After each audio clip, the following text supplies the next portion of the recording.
بسم اللہ الرحمن الرحیم۔ شروع اللہ کے نام سے جو بڑا مہربان نہایت رحم کرنے والا ہے۔ السلام علیکم ورحمۃ اللہ وبرکاتہ۔ نبی کریم صلی اللہ علیہ وسلم کی شان رحمت ربیع الاول کے مہینہ کو نبی کریم صلی اللہ علیہ وآلہ وسلم سے خاص نسبت ہے۔ اس کی 12 تاریخ کو آپ کی تاریخ پیدائش ہے اور ایک رائے کے مطابق یہی آپ کی تاریخ وصال بھی ہے، چنانچہ اس نسبت سے اس دن میلاد النبی صلی اللہ علیہ وآلہ وسلم منایا جاتا ہے۔ بلا شبہ رسول اللہ صلی اللہ علیہ وآلہ وسلم سے ہر مسلمان عقیدت و محبت اور جذباتی وابستگی رکھتا ہے۔ بنابری ربیع الاول کے ان ابتدائی ایام میں سیرت کی محافل منعقد ہوتی ہے، جن میں آپ کی بلند مرتب اور عظیم الشان شخصیت کی عظمت کے پہلو پر گفتگو ہوتی ہے۔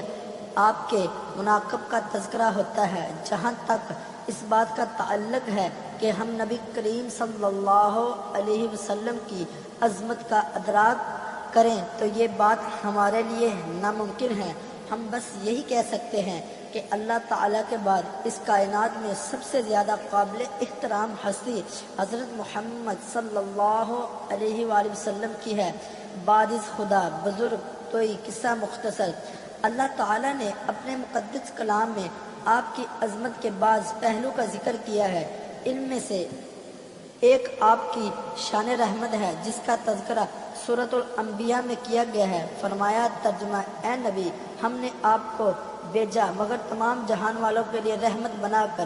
سورۃ الانبیاء 107۔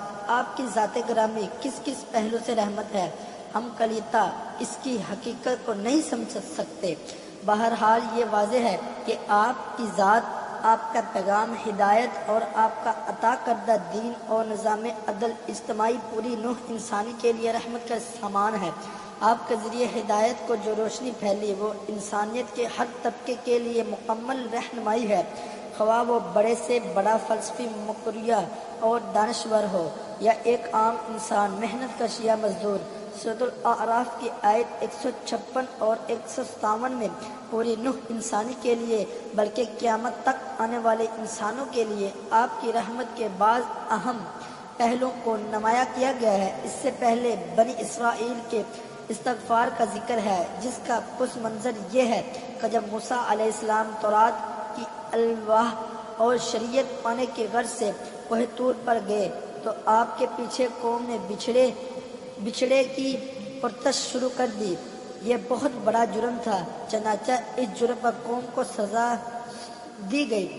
سزا یہ تھی کہ جن لوگوں نے اس جرم کا ارتکاب کیا انہی کی عزیزوں اور رشتہ داروں نے انہوں نے اپنے ہاتھوں سے قتل کیا۔ اس سزا کے بعد اجتماعی استغفار کے لیے حضرت موسیٰ علیہ السلام قوم کو 70 افراد کو لے کر کوہ طور پر تشریف لے گئے۔ وہاں اللہ سے استغفار ہو۔ اللہ تعالیٰ نے جواب میں فرمایا کہ جو میرا عذاب ہے اسے تو جس مجرم پر چاہتا ہوں نازل کرتا ہوں، اور جو میری رحمت ہے وہ ہر چیز کو شامل ہے۔ مطلب یہ ہے اللہ کی رحمت اپنی جگہوں، مگر جنہوں نے خود ہی اپنے آپ کو عذاب الہی کا مستحق بنایا وہ اس کے عذاب سے بچ نہیں سکے گا۔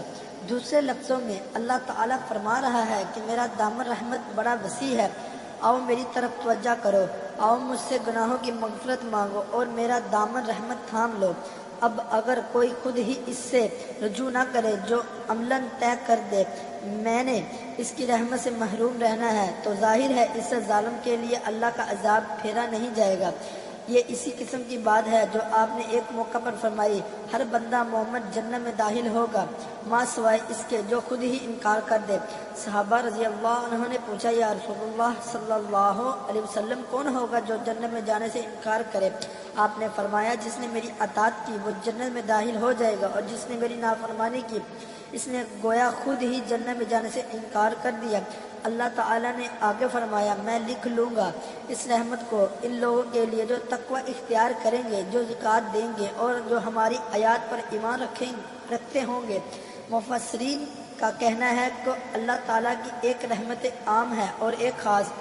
یہاں رحمت خاص کا ذکر ہو رہا ہے۔ اس سے مستحق وہ لوگ ہوں گے جو تقوی اختیار کریں گے، زکوٰۃ دیں گے یعنی حقوق اللہ اور حقوق العباد کا خیال رکھیں گے، اور اللہ کے تمام آیات پر ایمان لائیں گے، اور اس رحمت کا اصل مستحق وہ لوگ ہوں گے جن کا ذکر اگلی آیات میں آیا ہے، جہاں فرمایا ترجمہ وہ لوگ جو میرے رسول امی کا اتباع کریں گے، جن کے انصاف کو وہ اپنے ہاتھ تورات اور انجیل میں لکھا ہوا پاتے ہیں۔ نبی کریم صلی اللہ علیہ وسلم کی رحمت للعالمین ویسے تو عام ہے، لیکن رحمت خاص ان لوگوں کے لیے ہے جو آپ پر ایمان لانے والے ہیں اور آپ کی اتباع کرنے والے ہیں، یعنی اگر کوئی پہلے سے یہودی یا عیسائی تھا مگر اس دور میں پیدا ہوا جو نبی کی رسالت کا دور تھا، تو وہ ان حضرت پر ایمان لائیں گے اور آپ کی اتباع کریں گے تو ہی اللہ کی رحمت کا مستحق ٹھہرائیں گے۔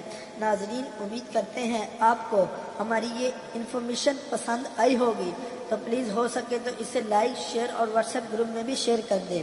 ملتے ہیں نیکسٹ ویڈیو میں، تب تک کے لیے اللہ نگہبان۔